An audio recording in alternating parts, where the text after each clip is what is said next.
Hi, it's Elena.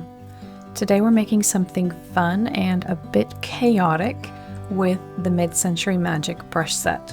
We're going to layer retro plants and patterns and textures to create a maximalist pop art composition in Procreate, and I like to call this a Dotty pop art garden.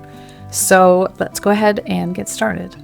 I'm in my 20 by 16 canvas that is 300 dpi. I'll just show you the canvas information here so you can see in the dimensions how big this is. I'm using the pop art color palette that comes with the Midcentury Magic brush set, and you can use any colors you like. Obviously, this is just what I'm using. So the first step is we are going to change the background color. So going up to layers, tap this and then tap background, and we can choose a color directly. So I wanted to choose this grayish color. It's kind of similar to the normal background in Procreate. And it's just like a nice gray color that's not exactly black. If you go to the value tab, you can see this is kind of a warm gray. Let's just name this layer 1 as background texture. And in this layer, let's choose the very darkest color in this palette, which is this one. And it's just kind of a bluish gray, whereas this one is kind of a warm gray. And it's going to be very subtle, but what I want to do is add some grungy texture to the background. So we're in the Midcentury Magic brush set, and scrolling all the way to the bottom, we've got our textures section here. So I wanted to start out with the canvas texture, and it's pretty big because this is a big canvas. So I'm just going to add this kind of randomly to the canvas. And you might not really be able to see this much, but zooming in, you can see it a little bit better. And, you know, lighting is notoriously difficult recording an iPad screen, especially when it's dark. But we're just kind of adding a bit of texture here and there. Now let's switch brushes. And just kind of randomly choosing, I'll just choose the grunge brush itself. And in that same color, just kind of grunge up the background a little bit like this. We're just kind of making it look a bit less uniform. Like that. That's fine. And we could add more textures, like maybe a paper texture. Add that as well. And you can see, if you zoom in, you can see that there is a texture here on the screen. And this will just give us kind of a background to work with, and we can always come back to this layer and change it later. But we're just going to leave that as it is now, and now we're going to add some color. So let's add a new layer and name that greenery number 1. Now I'm using the term greenery very loosely here. But basically inside of the Midcentury Magic brush set, up here towards the top, we've got stems and leaves. And these are all kind of retro and not super realistic. They're meant to be stylized. And so I wanted to test out quite a lot of these, or maybe just every single one, in a funky color on this background. So let's just start with the one called Orbit Leaf Bold Stem. Let's choose this kind of bluish green color here. So with the size at about 35, we're just going to make a slightly wiggly line going up in the middle here. And my idea with this is that I want to have more greenery in the middle and then have it sort of fade out on the edges. So let's choose another one. This one is a similar shape to the one above, but it's got a slimmer stem and it's just slightly further away. So let's choose maybe a pink color, make that a bit small, and just add that there. So we're just going to keep doing that. We're going to just select a color kind of randomly and move on down the stems and leaves section.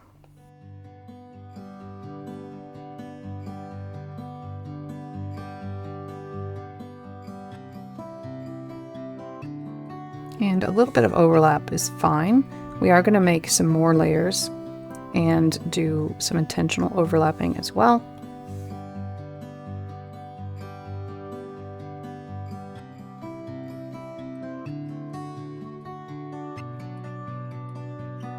So I've only got a couple leaves left. I think I'm just going to go ahead and make another layer. I'm going to call that greenery number 2. Let's just leave that on top for now and do a little bit more layering. So I'm just trying to think, what am I missing here?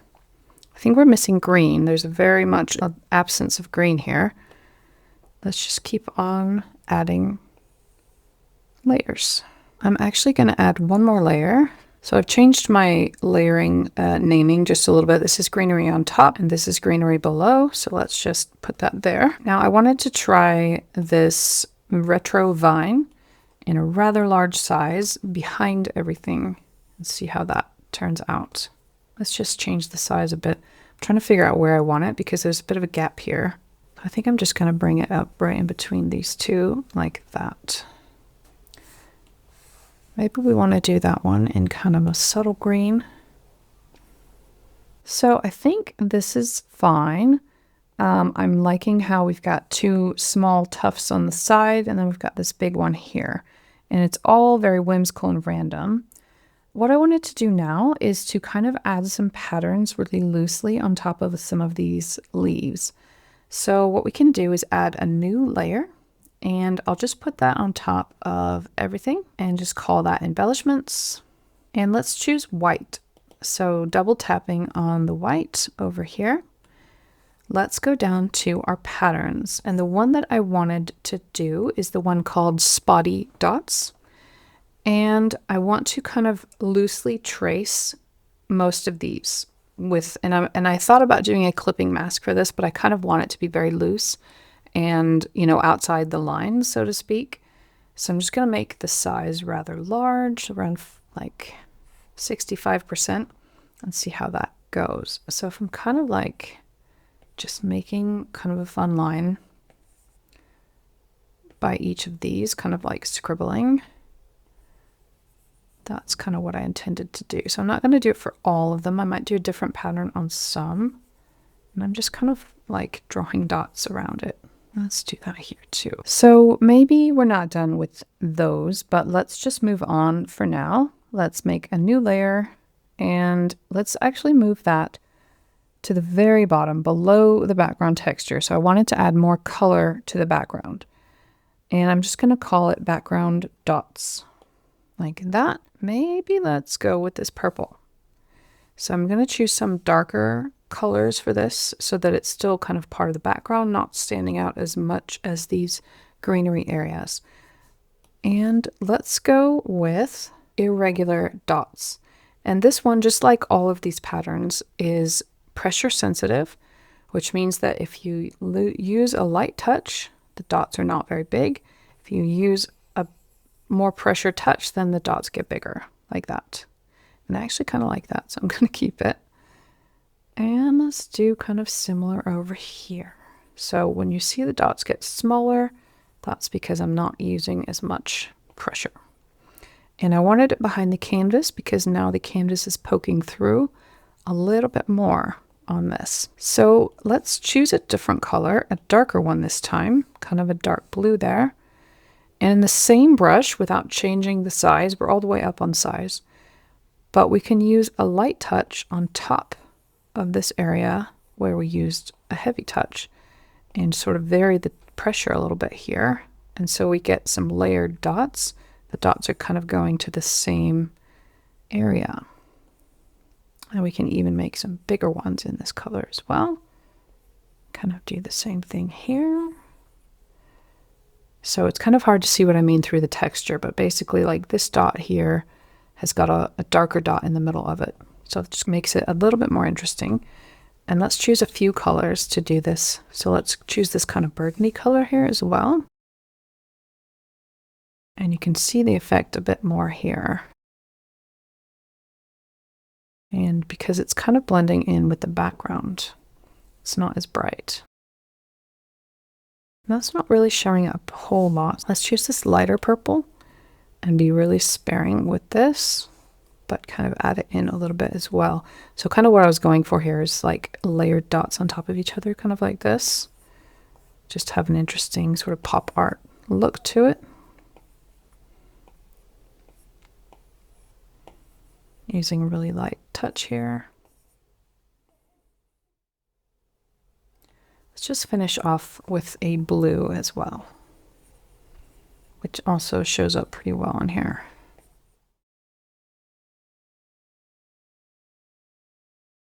So I'm not trying to compete with this. I'm trying to keep it subtle, but I did just want to have something kind of interesting in the background.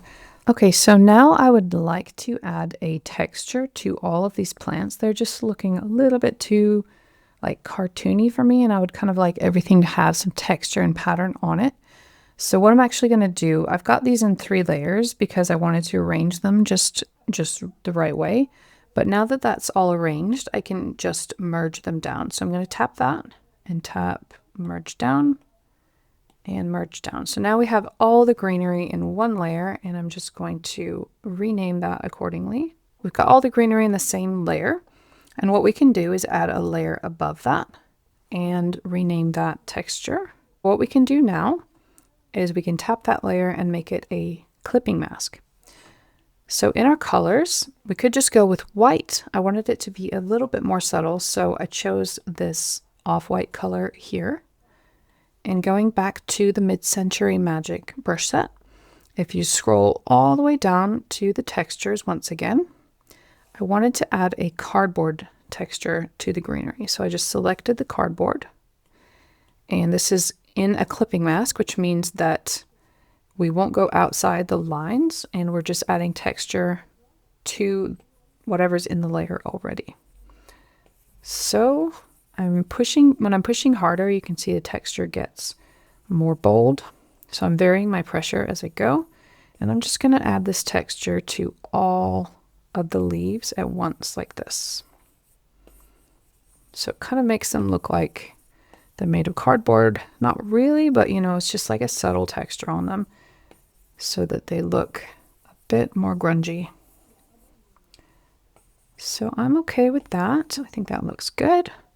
I like that better than I did before. So now, as a final step, in a new layer above the background texture, but behind the greenery, we're going to add a few more subtle patterns. And you could, of course, just leave it like it is, but I feel like it still might need a little something. So let's switch up the colors again, and let's go with pure black. And let's go up to our patterns, which is towards the middle of the brush set, and I wanted to add a grid pattern kind of randomly behind some of these leaves, and we want to make it fairly small, so I'm just going to try it at about 7%, and I do like that. I think that works. So I'm just kind of like easing up on the pressure as I get further out. You can see how it kind of fades out, and I just wanted to do that in a couple of areas like this, bit randomly. And I think that's fine. So let's switch to a different brush a bit further down in the patterns. It's called Offset Stars. I wanted to use this one. So this one, the star grid is like all the same size star, whereas this one's got a big one and a small one.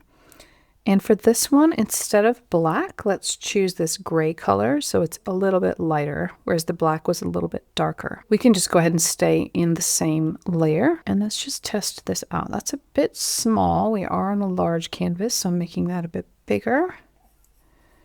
And I do like that. I think that is adding something interesting. I don't want to go overboard with this, so I'm just kind of adding it in a very subtle way to some of the same places where I added the grid. Just a bit here. I think that's about it on there. So this was just kind of to make something a bit more interesting in the background without it being something that overtakes everything else. Let's just go back to black and just add some dots as well. Let's go with the one called Dynamic Dot Grid, and there's 2 different dot grids here, so just to explain the difference, this one has more pressure variation, whereas this one is more consistent, which you can kind of see in the previews. But let's go with the dynamic one in black, and we're still in that patterns layer, and let's just see, that's kind of big. Let's make that small-ish. Just add a few dots as well, so that we've got 3 different patterns going on in the background here. And again, this whole thing is kind of going on a dot theme. So we've got these other patterns going on, but dots is kind of like something that we keep coming back to. We've got dots in the background, we've got these dots on top, and now we're just adding a few more dots back here. So I'm just using a really light touch around here to get some more subtle dots and get kind of a halftone effect. This is all just very subtle, but I'm just really enjoying the play of the different patterns and textures with each other and these funky florals as well. Maybe we want these dots in a few other places, like out here, kind of playing off the colorful dots in the background. What if we went back to this gray and did a few more in the gray as well? That's kind of interesting also. And the thing about these patterns is that as long as you don't change the size, they do directly lay on top of each other. So you can kind of see that we've got like the same thing we were going for up here, where some of these dots had like a ring on top of a ring on top of a ring. It's kind of doing the same thing here. And I just find that kind of interesting, like that.